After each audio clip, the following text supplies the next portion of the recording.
Have you ever noticed that the Lord's Prayer isn't just a repeated prayer? It's a spiritual code, full of mystery and revelation. It begins with the invocation, "Our Father who art in heaven." Here, Jesus shows us that God is in a place of authority, above all things, yet still accessible to each one of us, anywhere and any time. After this invocation come the 7 petitions.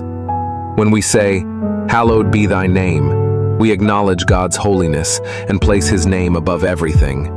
When we pray, "Thy kingdom come," we ask that the reality of heaven would reach our lives, that the spiritual would rule over the material. When we declare, "Thy will be done on earth as it is in heaven," we surrender control, letting go of our own will, plans, and ways to live according to God's will. When we say, "Give us this day our daily bread," we're not only talking about physical food, but also the nourishment of the soul, the daily provision that only He can give. In the phrase, "Forgive us our trespasses, as we forgive those who trespass against us," we find the key to freedom. Forgiveness heals us, restores relationships, and opens our hearts to grace.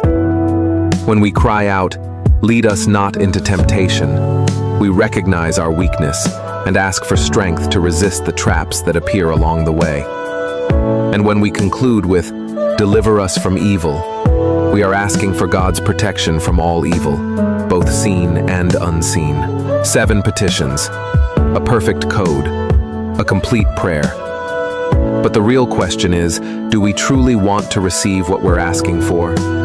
Because when we say, "Thy kingdom come," we are allowing God to rule our lives. And when we say, "Thy will be done," we are giving up our own will so that His plan may prevail in us. The Lord's Prayer was never meant to be just memorized. It is a spiritual map, Jesus' invitation to live in the fullness of God's presence. It's not enough to repeat it. We must let this prayer transform our lives. Share this message and say, "The Lord's Prayer is my spiritual map."